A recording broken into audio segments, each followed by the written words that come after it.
From Björn Baker to one of the big brands in this game, the Arrowfield name is synonymous with champions off the track and some of the most revered stallions in the industry. So where did the Arrowfield story begin? We sat down with founder John Messara to rewind the clock on the history of the iconic farm.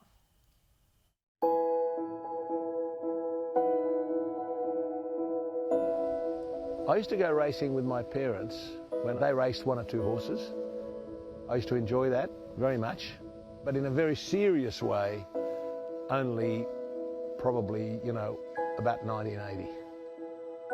I was a qualified accountant and I was very interested in the stock market, and I went and worked for a firm of stockbrokers.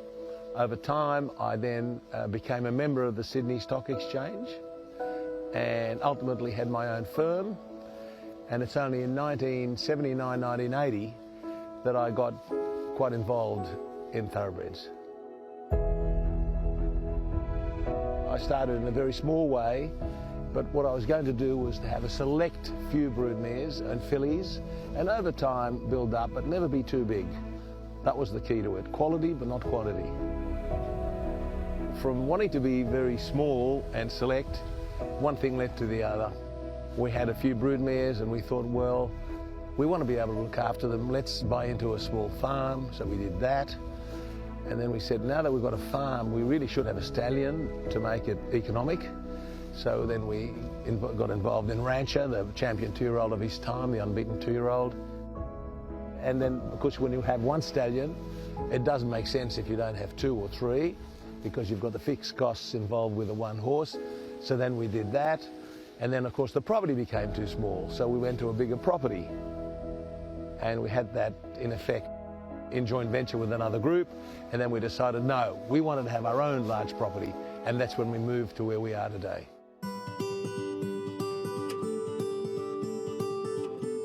It's very well known for horses and cattle in this area. Trace elements, minerals, good limestone country too here. And we're adjoining the Glenbourne Dam, which has supposedly more water than Sydney Harbour. And we have the Pages River splitting the farm. So good regular source of water, great land, proven land. The original farm here, which was 700 acres, was a lucent farm and had very few horses on it for a very long time. So it was an ideal location to get going. Bob LaPointe controlled a small company on the Sydney Stock Exchange called Australian Racing and Breeding Stables, Arabs, which was almost like a syndicate, but a syndicate that was listed on the stock exchange and people could buy and sell shares. And they raced horses and they also bred a few. And he didn't want to continue with it.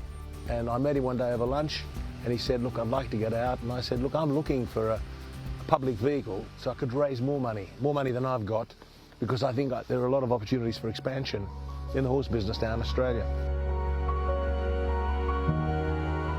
We agreed that he would sell us control of the company. We would, by special meeting, sell in our assets at independent value, and then everything went into the public company.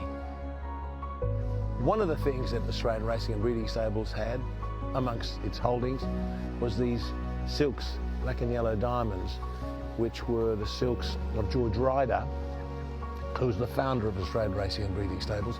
George Ryder used to be the chairman of the Sydney Turf Club and was the developer of the Golden Slipper. They're quite famous silks, I think. So I immediately abandoned my own historical silks and adopted the George Ryder silks, black and yellow diamonds, which have now been our Arrowfield silks for a long time. We've got a lot to go. We've got big plans, there are big opportunities now worldwide, and we intend to carry on. But it certainly met our expectations, but I think there's plenty more to do. I've enjoyed the journey enormously, and so have my family. But we'd like to think that we've made the scene a better place and that we've upgraded the breeding industry to international standards. If we've done something towards that, then I'm happy.